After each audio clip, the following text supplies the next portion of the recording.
Hey guys, welcome back to another episode. Why do I keep saying that? Welcome back to another video. This is part 2 of how to set up the cinematics. So, turns out that you don't put in the master sequence. You still need to set up the master sequence, but you don't put that into the map, okay? So, don't delete your master sequence. Keep it. Make sure you have the level sequence and the master sequence. Keep the master sequence inside of your content browser. You don't want to drag it in. Just keep it there because it's weird. You need it for some reason.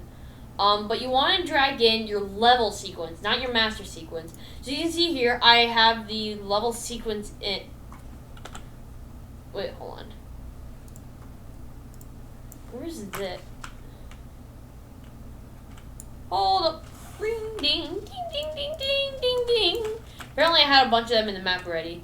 But what you want to do is you want to take the level sequence, drag the level sequence into the map, just like that. Then you want to open up your level blueprint. So if you don't know how to do it, go blueprints, open level blueprint. And then what you want to do is select your master sequence, or not your master sequence, sorry, your level sequence. And then head back up into the blueprint editor, and then as long as your level sequence is selected inside of the map, not in the content browser, in the map, you should be able to create a reference to the what's it called? To the level sequence. So drag off of this pin and type in play. I believe sequence.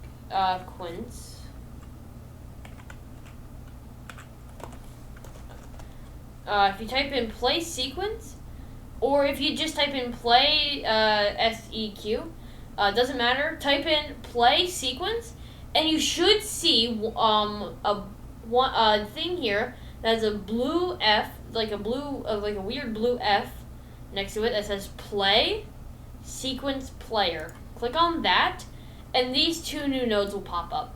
So, what you want to do is, you don't really need to move these around, but it's more organized if you move them around.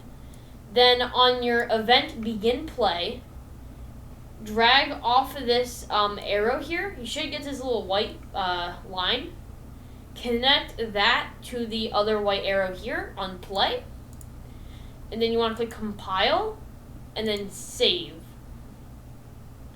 And then once you've done that, when we click play, there you go. It plays our master sequence. I don't know what's going on there. But once it's done playing, you can see, there we go. Now we're in full control of the player again. And yeah, now that we're back in full control of the player, the sequence has been played.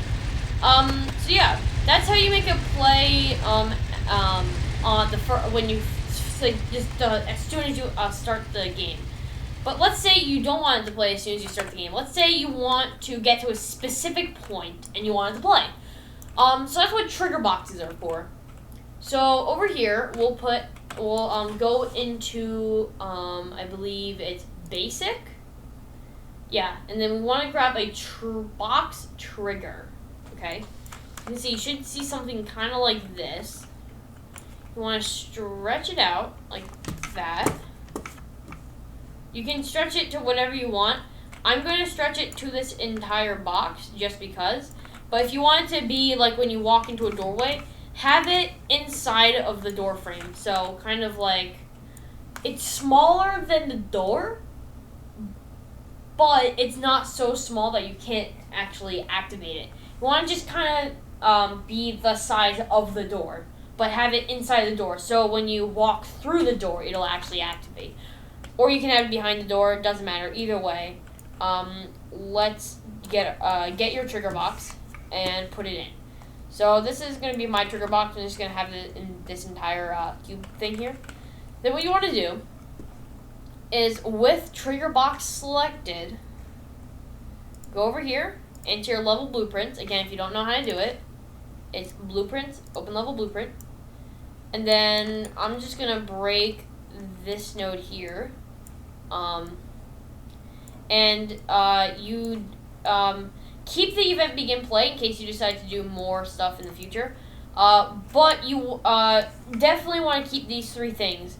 So again, if you don't already have them in, you want to have the level sequence selected. And then in here, you want to have it selected. Then you right click. Then you would add a reference, and then drag off play. I believe play sequence, and then you want to click on the white one that says play sequence. Play sequence player. Then you'll get these two nodes and whatever. But with your trigger box selected, you want to right click. And over here, right at the top, if it worked, you should see the reference. You should also see call function and add event. What we want to do is click on the arrow next to add event, collision, on actor, begin overlap. Then you should get this node right here. Now, you want to connect this white arrow node over to the other white arrow node. Just like that. And compile. Save. Now you can see if we click play, the cutscene doesn't play when we first go into the map, but if we go over to where we put the trigger box, and we walk over the trigger box, you'll see that the level sequence, or the cutscene you made, will actually play.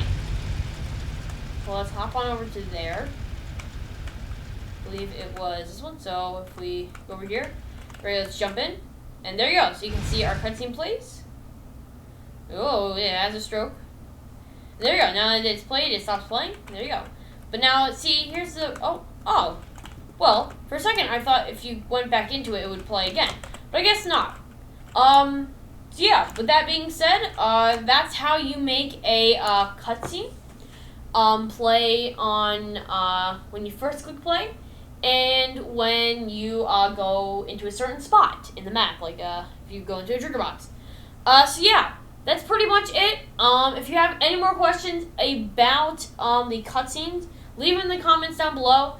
I will make a video eventually on how to add a fade in and fade out effect. So it fades in, then the cutscene plays, and then it fades out. I'll also do a tutorial on how to activate the cutscene with the golden apple pipe.